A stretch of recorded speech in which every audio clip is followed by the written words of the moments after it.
Hello everyone, iyi ni Giraneza Yves niwe ugarutse nk'ibisanzwe CEO Professionals.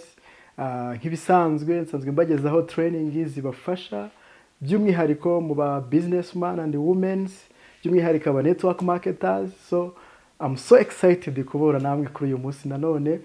Ndashimira abasangwa dusanzwe tubana mu biganiro bagiye bareba n'indi biganiro byanjye byatambutse. Ndashimira namwe bashyashya mwatujoininze uyu munsi ku nshuro ya mbere. I'm so excited to meet you. Imana iduhana umugisha. So rero twagiye tubona ibiganiro byinshi bitambutse byadufasha gukorera amafaranga muri business. Hari aho twakurikiranye ikiganiro cya closing, hari aho twakurikiranye ikiganiro cy'ama follow up n'ibindi byinshi bitandukanye. Wenda kuba tarabireba nabashishikariza gusubirayo bakabireba. Ariko uyu munsi noneho nabateguriye topic nziza. Ni topic ngufi cyane ariko y'ubwenge, iri kuvuga kuri the two most important question in closing. Ibibazo bibiri by'ingenzi udakwiye kwibagirwa mu gihe uri muri cya kiganiro giclosinga n'umukiriya wawe, n'umupartner, n'umuntu mu guest wawe, mu prospect wawe wenda gutangira business. Ni ibihe bibazo by'ingenzi bibiri udakwiye kwibagirwa kumubaza, ushobora kumubaza bikagufasha kwihutisha kuba yatangira business. Rero ibyo nibyo tugiye kuganiraho. Ubundi abahanga bakunda kuvuga ko igihe uri muri closing ahanini cyane ugomba gukoresha amatwi yawe kurusha umunwa. Ntabwo uba ukeneye kuvuga cyane, ahubwo ukeneye gutega amatwi ukumva umuntu ibyo akubwiye. Iyo umaze gutega amatwi umuntu nibwo umenya ahantu hanyaho ushobora gukora. Ngiye gukoresha ikinyarwanda gikakaye, ariko ngiye kuvuga n'ubundi ngo nibwo uhita umenya mu cyico kugira ngo kubite mu cyico. So iyo wamaze kumva umuntu uhita wumva kote faible yiwe, umenya weakness ziwe, ukamenya ahantu uza kuza kuvuga ibyangombwa. Ariko iyo uje kuvuga ibintu byinshi cyane utabanje no gutega amatwi, usanga hari n'igihe wavuze n'ibidakenewe.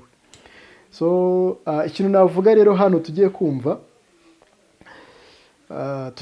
mu by'ukuri ibibazo bibiri byonyine, nkahita nsoza nkabareka tukigira kureba izindi video ahubwo zatambutse n'izindi nzabategurira. Rero cyase ikibazo cya mbere kiravuga ngo ukimara kwigisha umuntu mwaganiriye, yabaye so excited, ndacyafite akanya mugiye kuganira noneho mu closinga.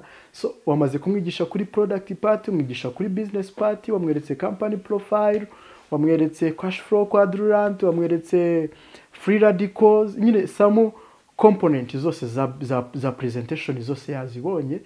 Igisigaye rero uhita umubaza akabazo kamatsiko, akabazo keza, kumubaza what did you like best? Ni iki kintu wakunze kurusha ibindi? Hagati ya biriya bice bibiri nakweretse hari igice kibogamira ku buzima, aho twakweretse produits zitandukanye zafasha umuntu kwirinda indwara ndetse no kuzivura. Hari igice nakweretse cy'iterambere, aho dushakiramo amafaranga tukiteza imbere, umuntu akagera ku nzozi ze n'ibindi byinshi. Muri make product nimba serving ibyo byiciro byombi, yego ishobora no kubigusavingira byose icyarimwe. Ariko se wowe nk'umuntu tumaze kuganira, umaze gukurikirana iyi presentation yanjye, ni ikihe gice wakunze cyane kurusha ibindi? Either wakunze product cyane kurusha business, cyangwa se wikundiye cyane business kurusha product. Uwo muntu nagusubiza ahanini cyane yari urubyiruko, usanga kenshi bikundiye igice cy'amafaranga, ariko ntuzabatekerereze, uzakimubaze. Yari ababyeyi percentage nini usanga bikundiye ku cy'ubuzima, kuko nibwo baba baraje inshinga. Benshi bafite ibirwara barwaye cyangwa bafite bene wabo barwaye, urumva icyababajwe nacyo cyane ababona kiri kumusiga n'ubuzima. Ariko umwana akiri mutoya se n'ubundi utazi ngo diabete ni ibiki, uramubwira ngo izo zivura diabete, hari icyo yitayeho? Nimba none adafite n'umubyeyi wirwaye, basi ngahita yumva ari kumvira umubyeyi we. Ahanini azaba ari kwirebera cyane amafaranga. Hana bajyaga badutera sitari ko baza gukurikirana presentation, abaprene bakomeye simba mentioninga, ariko ngo bakurikirana presentation bwa mbere ngo batangiye kwigisha kuri product bishyirira kuteri mu matwi, ariko bageze ku mafaranga bakuyemo kuteri, barongera barazikuramo, barongera bagira gute se, baravuga ati ahangaha wundi niho nari nkeneye. So rero ikintu nakubwira, iki kibazo kizagukorera umuti, kubera ko numumaze iki kibazo bizatuma ikindi kiganiro cyose mugiye kuganira uzabuza ahantu uri bwibande, uzaba bamaze kumenya ahantu we akeneye cyane kumva kurusha ahandi. Nimba yakubwiye ko akunze produit kurusha ibindi bintu byose, uzamenya ko ugomba ibindi biganiro byose mugiye kuganira ari ibyibanda kuri product, ku buryo nimba wenda se muri bupange n'indi schedule mukazongera guhura, cyangwa se ukazongera kumuvugisha ukora conference call, uzamenya ko ukeneye kuzaba uri kumuzanira kuri iyo conference call ari umuntu wakize izo ndwara, ari umuspecialiste se wa product zacu, uzaba uri kumuhuza nawe, kubera ko umuntu wumvise ko abogamiye ku gice cya produit. uzamubwira ati wenda nimba wenda uzahita unamuganiriza birumvikana, azakubwira impamvu yakunze igice cya product, azakubwira ati wenda nasanze numvise harimo indwara ndwaye mwamvura, nasanze mfitemo ababyeyi banjye barwaye izi ndwara runaka mwamvura. Aha, uzahita rero umubwira ati noneho ejo bundi nzanaguhamagara nkuhuze n'umuntu urwaye indwara nk'iyo anti wawe arwaye, kandi wayirwaye ariko yakoresheje produit zacu zaramufashije. Urumva ko tumenya no muri next exposure icyo muzaganiraho wibandaho. Hanyuma iyo ari umuntu akubwiye ko akunda business cyangwa se yikunda igice cy'amafaranga, cy'iterambere, cya financial freedom n'ibindi, uzahita umenya yuko ubutaha ari mu bujya guhura cyangwa se ugiye kumuhuza n'umuntu kuri conference call, uzamubwira ati noneho nshaka kuzagutumirira upline wanjye wamfashije gutangira business, amaze kugera kure mu iterambere, nanjye niwe wamfashije gutangira, ariko yafashe n'abandi benshi ndetse nawe ubwo ubuzima bwe bwarahindutse, nzaguhuza nawe agire insight aguhereza. Akubwira ukuntu nawe yatangiye bimugoye ariko uyu munsi akaba arimo araririmba amashimwe. Cyangwa se nanakubwira ati wenda we icyamugoye nuko akiri umunyeshuri, biragoye no kubona igishoro, mbwira ati nzaguhamagara rero umuntu nawe wari umunyeshuri nkawe muri kaminuza ariko watangiye business bigakunda, uyu munsi akaba amaze gutera imbere ku rwego rutangaje. Urumva ko cya kibazo cyatumye umenya n'ikizakurikira, uzakomeza wibanda kuri icyo kintu yakubwiye, ndetse no mu yindi exposure ugomba kuzaza icyo kintu wibanzeho kurusha ikindi. So ndumva wanyumvise cyane, icyo cyari ikibazo cya mbere. Ikibazo cya kabiri rero cyo kiravuga ngo on a scale, cyangwa se ku kigereranyo cy'umurongo ugaragara ko hano hari 0, hano hari 10. Kuri 0 birasobanuye ngo ni zero interest, ntabwo ugeze wikushimira business na gatoya. Ariko hano ku 10 ni wa muntu wishimiye business uri ready kuyitangira aka kanya. Ubwo mo hagati uko ku 8 ku 9 hari wa muntu wishimiye business ariko utaye tuyitangira aka kanya, wenda yasize ikarita wenda ya bank azajya arasubira mu rugo azayizana ejo abone gutangira. Ni umugabo akeneye kubanza kugisha inama n'umugore, nta kintu ajya akora atabwiye umufasha we, ibintu nk'ibyo ngibyo. Ariko we ari best positive 100%, nuko haburaho iyo confirmation y'umufatanyabikorwa we.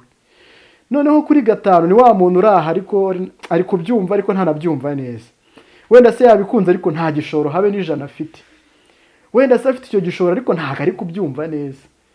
Ibintu nk'ibyo ngibyo.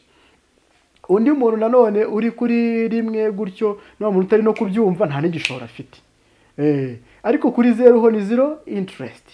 Uzabwira umuntu uti none kuri rigereranya ryo kuva kuri 0 kugera ku 10 uri hehe? Ahangaha reka mbonereho nsuhuze upline Eric, Ruby Global Ambassador Eric, numwe muntu bakunze gukoresha kano kantu, ndabyibuka nyinjira mu bantu bose nakunda kumuzanira ngo aba closing, ndibuka kano kantu ntango yaburaga kugashushanya, kagashushanya muri sako book akahita amwereka ati kuva kuri 0 kugera ku 10 uri hehe. Rero barakubwira kuri iki gihe iyo ukoresheje kino kibazo, abantu benshi bazakubwira muri 5 na 6. Ariko tuvuge nko mu gihe uzabona umubare uri hejuru, tuvuge ubonye umuntu uri kuri ku mubare wawe wenda w'9 w'10, uwo muntu ikintu kizahita kikwereka ko uwo muntu ikintu uzahita ubona, uzabubona ukeneye udu key point dukeya twa closing, kuko uwo muntu yanararatangiye. Iyo ubaye bwanije atari bubone ko agura package ariko yarara yishyuye, uwo muntu yakubwiye ngo ari ku 9 ari ku 10 ari ku 8, uwo muntu ujye umwibandaho cyane, atanatangiye ntango yarenze icyo cyumweru. Hanyuma ukubwiye ngo muri 5 6, uwo nguwo urumva ko abari positive, abari hejuru y'icya kabiri, ariko abakikereye some exposures. Ushobora kumubwira ati ndaza kuguhuza na Apple nimba yakunze ibya business, kugira ngo urebe niba yazazamuka rate yiwe ikagera ku 8 nawe ikagera ku 9 se gutyo. Ushaka kumubaza wakumva ikibazo ari uko nta mafaranga afite, mukaganira kuri strategy. Abantu benshi batangiye business badafite amafaranga bagiye bakoresha, harimo abagujije, harimo abagize property zabo bagurisha bakazigomwa, harimo abagiye nyine ubwo bakayaguzaguza mu bantu batandukanye, cyangwa bafashe credit mu buryo bugaragara bufatika bwa banke. So ibyo byose ushobora kubimuganiriza, wenda nawe agatoramo iki akabona nibura uburyo nawe yazamura rate ikava kuri 5 ikagera hejuru. Hanyuma rero ikindi kintu nakubwira gikomeye cyane, nuramuka ubonye umubare 0, iyo ngizo aba ari zero interest, bizaba bibabaje cyane, ariko benshi ntago bazaguha 0. Kandi ikindi gisubizo cyose kiri hejuru ya 0 ni igisubizo cyiza, kubera ko n'ubundi twabonye muri video zabanje ko biragoye ko umuntu n'ubundi yatangira umwigishije ku nshuro ya mbere.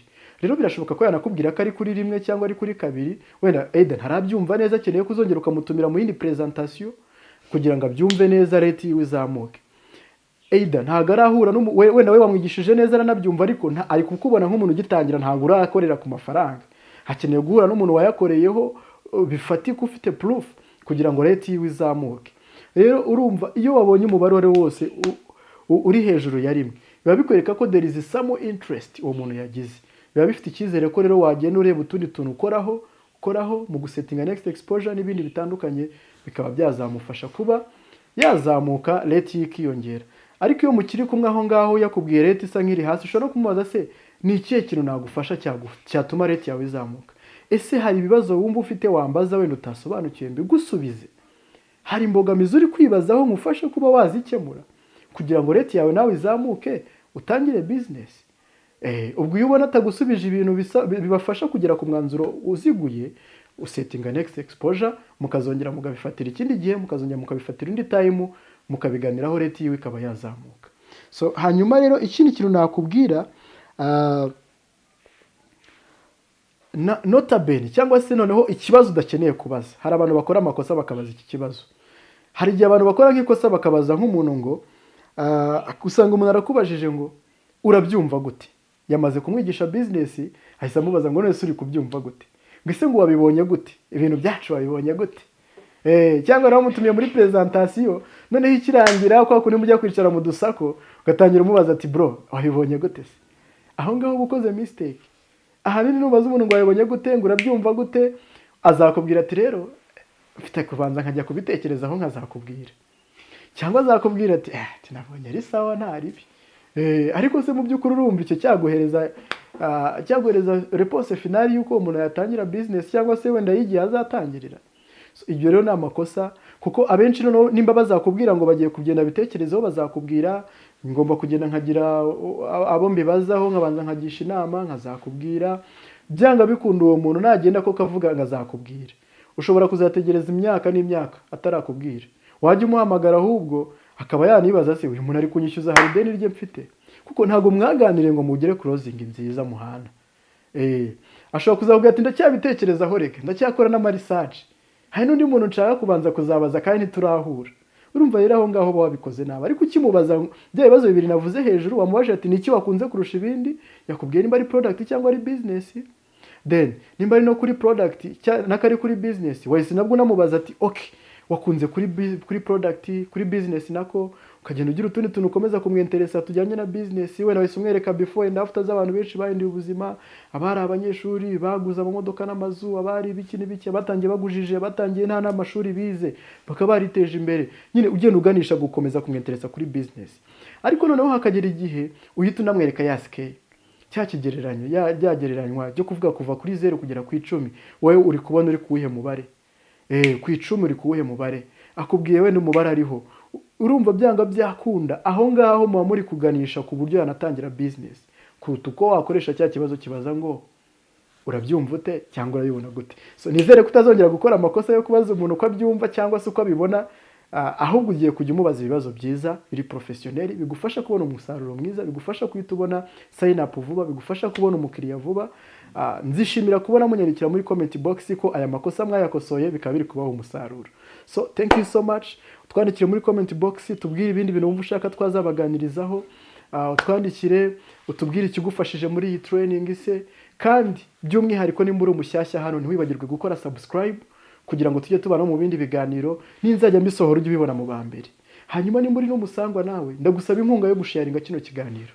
Kora like, unyandikire muri comment, hanyuma unasharinge kino kiganiro kigere ku bantu benshi, kigere ku bafatanyabikorwa ba business nyinshi benshi, kigere ku banetworker bose benshi, ku buryo babasha kubonamo izi skills zibafasha kuzamura business yabo ku rundi rwego, zibafasha kuzamura income yabo ikajya ku rundi rwego, zibafasha kubaka team igakura ikagera ku rundi rwego. Ndabakunda cyane rero, reka nsoreza ahangaha, tuzahure mu kiganiro cyanjye cy'ubutaha. Ciao ciao, see you at the top.